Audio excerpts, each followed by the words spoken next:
Hello, everybody. How's everybody doing? Great? Great? Yeah. So who wants to stay alive? Yeah. Oh, no, thank you very much.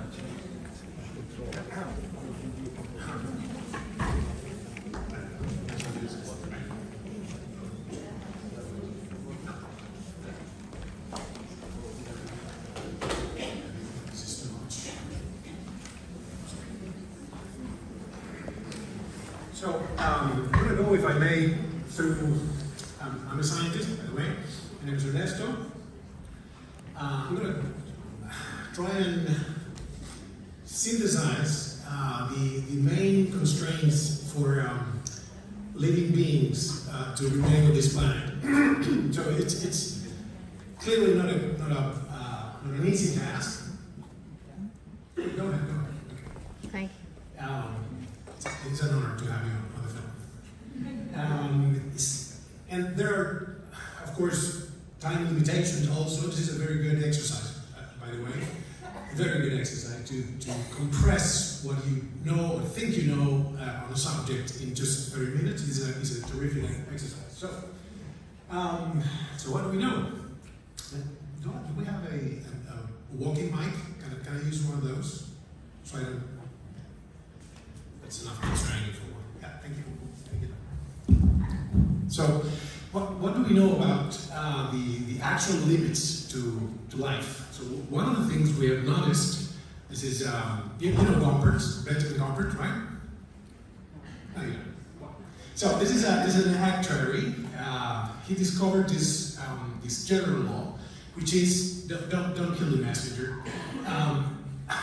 The probability of dying doubles every 8.4 years after you're 13 years old. So from puberty on, the probability of dying doubles.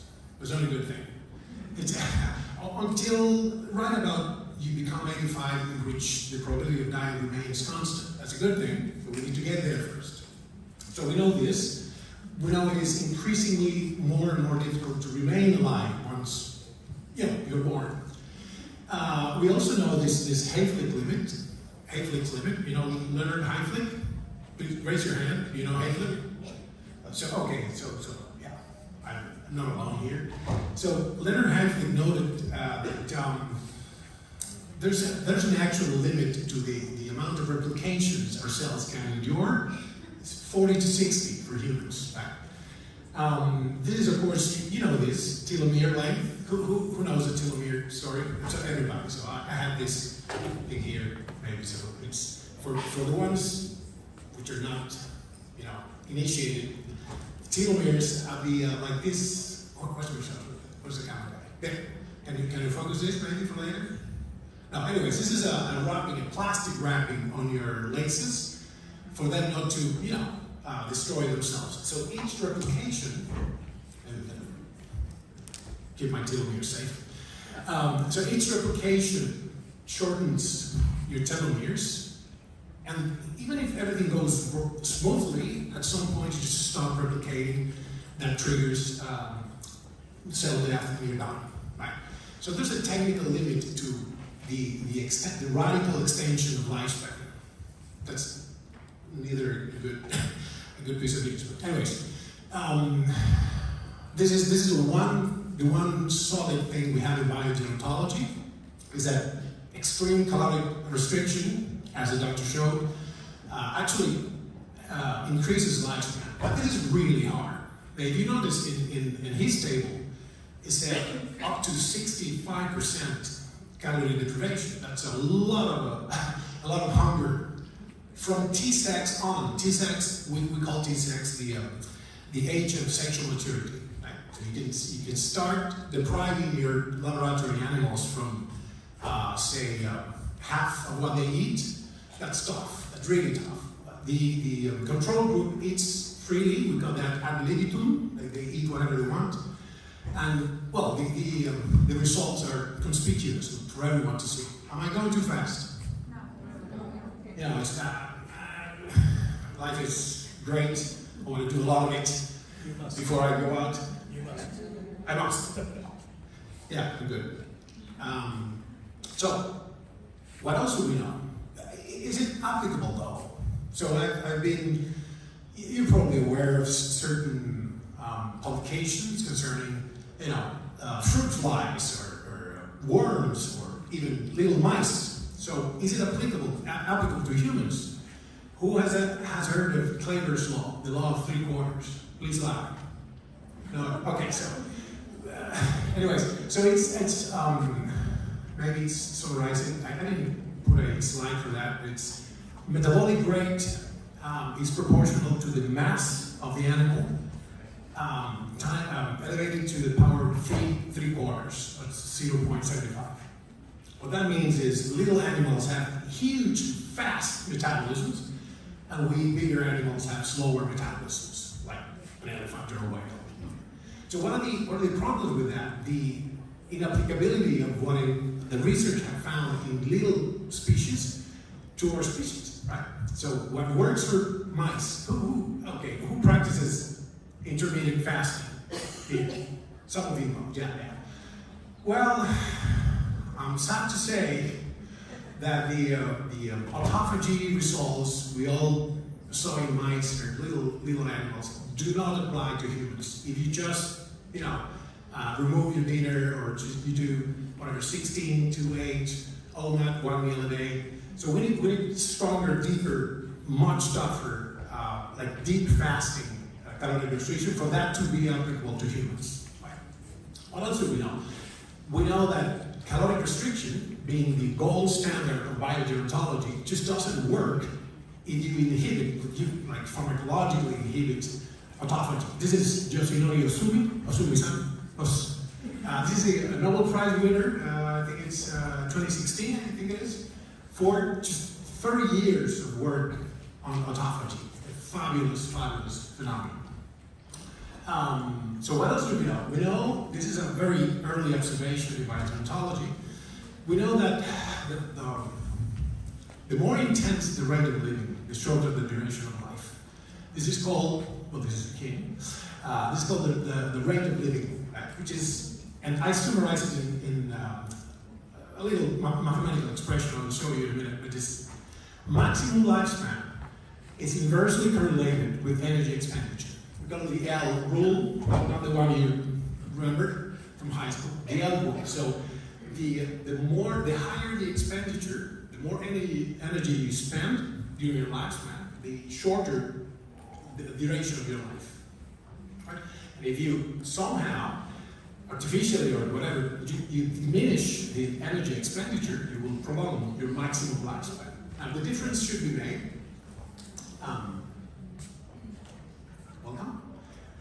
A distinction should be made between life expectancy, which is an average. Who knows the average life expectancy of this region? We just heard that. Is that a good thing? Is that a good number? Yeah. So averages are great, but maximum lifespan, we call it L max, is different from life expectancy at birth. It's very different. So we are sure that we can get there. What was it? 113 years? Let's call it 99. Who should aim? Who wants to live like solid, good, strong, 99 years of age? And I do. Okay, good. I'm not alone. So what are the constrictions there? Well, we have this. We have endured in the last century or so what we call a epidemiological transition. Are we good over there? Yeah, we're good. Excited to live 99 years of age? Good. So this epidemiological transition simply means that we used to die massively of hunger, freezing these infectious diseases, and now we get cancer, we get heart attacks, the sad song. So we need to. It's like a minefield. We need to get there. Okay, so this is my expression of this law. L max, so maximum longevity, is inversely correlated to energy expenditure. Hence, caloric restriction seems to improve the odds of you remaining alive. but how much, like we scientists think in terms of quantitatively we think, so how much should I restrict my calories? And is it applicable to humans? So the thing appears to be autophagy, and you can get to autophagy through several routes, okay? So the other thing we know, is, well, this phenomenon of increasing entropy. Like your DNA, the package of instructions gets messier and messier, disorder. Who remembers the laws of thermodynamics? Almost everybody. Okay, who can, do you, sir? Do you recall the second law of thermodynamics? You do? Okay. Guys, we should be paying attention to this. Right? It states, the first law is energy isn't created or destroyed, it's transformed. Remember that. Now you remember. And the second says, every system, including us, every system sinks, okay? Slips into an energy, a state of minimum energy and maximum disorder. Minimum energy and maximum disorder. How does that sound? Like frozen chaos, right? Caos, gelato, huh? Right? So like your house after 1 month of no cleaning. That's a really messy thing. So a number of labs, not mine, a number of laboratories have been researching this thing, and can we bring the DNA back to order through several interventions? Okay, it's a workable hypothesis. Anyways, we got this thing covered, thank you to the wonderful doctor. So the name of the game now is, how do we go from life expectancy to really, really good, solid, extreme longevity? Okay, so we have two schools of thought, we can say. Two schools of thought. One group of labs thinks it's an engineering problem, meaning we should give, M&M and niacin and certain, NAD plus injections. Have you heard of that? Yeah, who has, yeah, a lot of people. Thank you. So we think there's another school of thought, and we think it's a thermodynamic, essentially a thermodynamic problem, and we can also fix some things in the end. So we can do a little bit of physics and a little bit of engineering together. So who is, for me to just know, who is taking some vitamin or drug with the specific aim of increasing lifespan? Okay, some of you. So, caloric restriction mimics, imitadores, the restriction caloric. Okay, good. So, just so you know, those work, like research shows, those work, the pharmaceuticals that imitate or mimic caloric restriction should be taken in the midst of true, actual fasting. Like it should be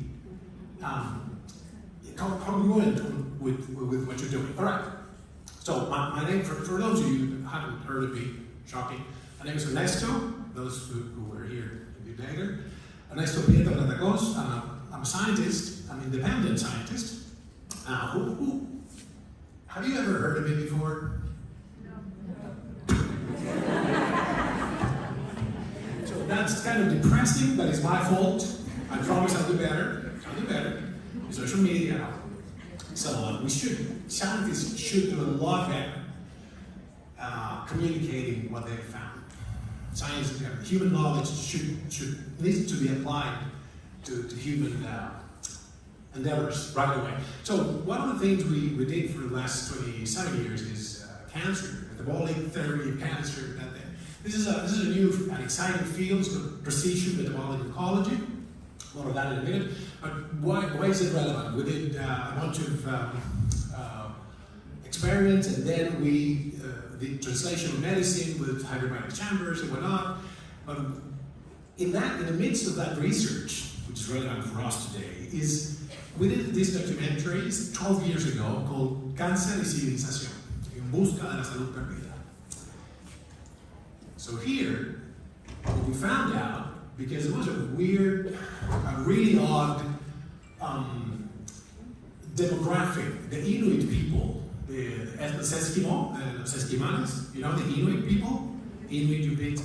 So those guys didn't get any cancer right until the 1920s. And I mean, no cancer at all. We went through the literature, all of it. There was no trace of cancer of any organs within the circumpolar peoples. Why is that? It was a true mystery at the beginning of the 20th century. Well, so what we did, we measured, we did the Inuit diet. We ate only raw food and liver and brains and meat and blood and all the things. We measured continually with continuous glucose monitor, and we found out, well, why these guys didn't have cancer. They have high degree of high partial pressure of oxygen in the tissues, a lot of vitamins, very, very, very low glucose, like 63 milligrams is what the average, the mean glucose, 63 milligrams per deciliter, right? Like half of urban mother population. So, but one other thing didn't escape our minds. Like these guys were the picture, the poster child of good health. Like, metabolically speaking, Inuit have the best health possible ever, but they didn't seem to live past 60 something. You see, there was a ceiling to longevity between the Inuits, amongst the Inuit. Why is that? Why do you think that is? Does anyone have any sort of theoretical, maybe clue? Why the Inuit people, Inuit Yupik, and some other hunters, yes, ma'am? The metabolic effects higher. Absolutely. So let us quantify that. Thank you for that. How many calories do you think these guys have to go through just to endure living in the Arctic? A number? Care to throw a number? Sorry? What was that? Okay. 400. Try an order of magnitude bigger. 4,000? It's okay. Okay, it's 7,000 calories. This is the average, okay? 7,000 calories a day. So remember our formulation. Maximum longevity is correlated inversely with energy expenditure. Okay, that's a problem there. How do we go about living a livable life? Who wants to deprive oneself of 60% of all the food you're gonna eat in your life? Not a good thing. Okay, so there's this thing we call escape velocity. We brought in this concept almost 30 years ago from this realm, which is we are eroding at a certain percentage per day. So we grow old by a certain percentage every day. We also reconstruct ourselves by a certain percentage every day. So the delta, is it negative or positive? What do you think?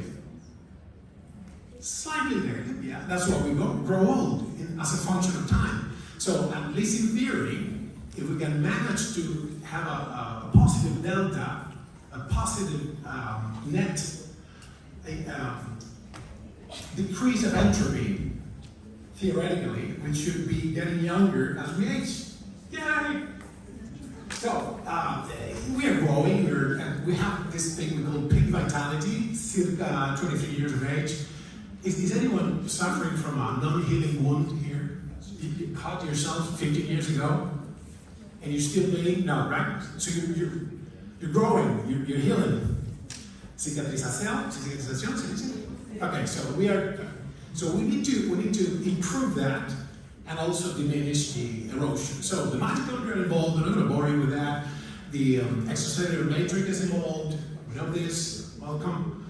The blood is involved. This is a marker of aging. Like ¿cómo se dice? Lo analizamos con el tiempo. So hemoglobin is a marker of age, biological marker of age. And also the cellularity of the bone marrow. That's a bummer. So, and this is obvious, right? This is obvious. We have sarcopenia, is that okay, it's a cognate word. Okay. So as we go, I'm sorry, this is I hate it. Age is just a number. Oh, it's a word. Age is a word. Anyways, we have this little formula. You can take a picture. We need autophagy first and foremost. Like, it's impossible through present day technology. It is impossible to move the needle in our favor without autophagy. How do we get there? We don't have time today. But you can Google me later. Yeah, we have this club. So zero nutrition, I call this. This is the first time in human history this is possible. Like, we need to get. Have you ever heard the CRON, this acronym, chronic caloric restriction with optimal nutrition? The professor has. So how do we do that? This is the first time in history we can eat very little calories, like micronutrients, and then a bunch of vitamins, a bunch of micronutrients at the same time. And so our metabolism is not taxed with increased calories, and you get all the rejuvenation from, the vitamins and whatnot. This is very complex. What I'm trying to do here, let me confess, is I go through the Pareto analysis. Pareto analysis, like 80-20 law, it's more like 90-10%. You heard of that here, right? Yeah, so 80% of our effort, of our results come from maybe 20% of our efforts. So most of what we do is irrelevant. Most of what we do is irrelevant. And that's encouraging. I mean, we can save a little money on that. So we have to exercise. And that's a contradiction, right? Didn't I just say energy expenditure is inversely correlated, So if we train, we spend more energy, therefore I'm lying, or very confused.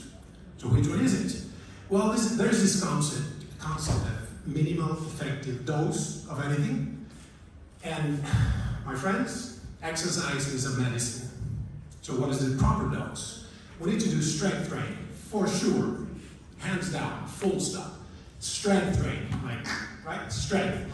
That is the thing that, so if you're above 65 and you break your bone, your hip, there's a 50% chance that you will not live another year. How's that for a depressing piece of news this morning? Oh, afternoon. Right? So we need that strength, because bone density is absolutely dependent on muscle density. Okay, so, and we have magnetic stimuli. We heard this beautiful presentation this morning about hormesis. So this thing here, this is the 20% of interventions that will give you, maybe the 10% of things that could be done, that will give you 90% of the return on our money, efforts, and suffering. Fasting is kind of suffering. Right? Okay, so we need to remember for this, we need strength training. Now this is kind of funny, and it gives you nothing, I promise you, it gives you nothing. We measured this thing. We also need fasting, and by fasting, I mean deep fasting. What do you think it is, the threshold, el umbral, ¿cómo se dice en portugués? Umbral. What do you need to, how many days you need to fast for you to get to autophagy? How many days? At least 72 hours, at least. It is impossible without ketosis, like physiological ketosis, meaning 2, 3, 4 millimoles per deciliter of ketone bodies, and a glycemic index, glycemic level of 30 to 60, right? We need that for a number of days, and then you get autophagy. But that's when the party begins. So how many days a year? Well, there's a formula for that. Now, let me quickly state that we don't have a general, universally applicable rule for humankind. Here, in this very room, we have not 1, not 2, but 8 subphenotypes.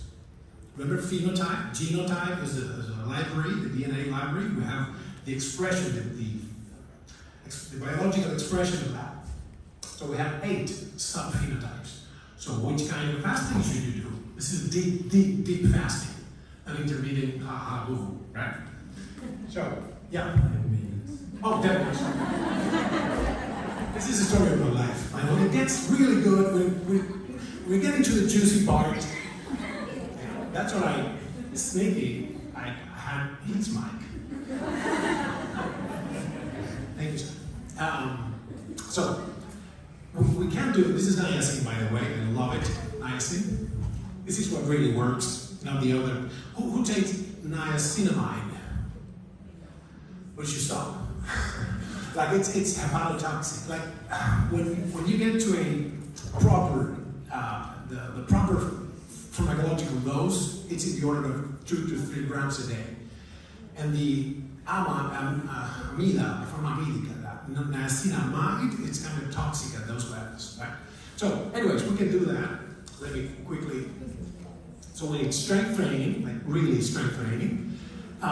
Deep fasting, like at least 4 times a year. Good deep dive into autophagy, not just fasting, autophagy. And then we have niacin and this is the poster child, all the interventions we can do. All right, guys, so if you want to know more about this, just look me up on Google. This is my webpage, Ernesto Prieto Gratacós.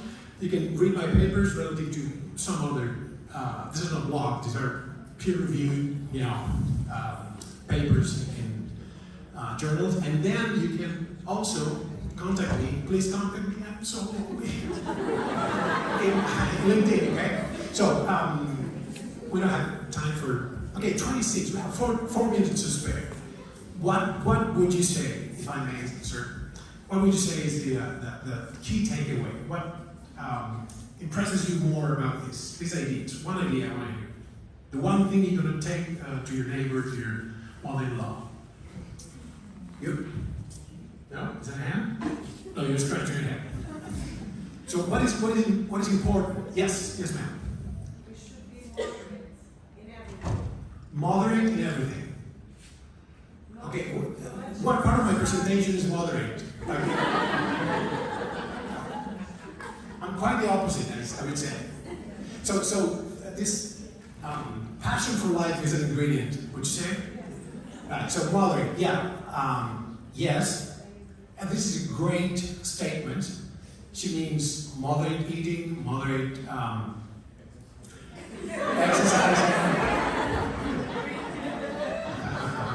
So yeah, but we need to quantify that.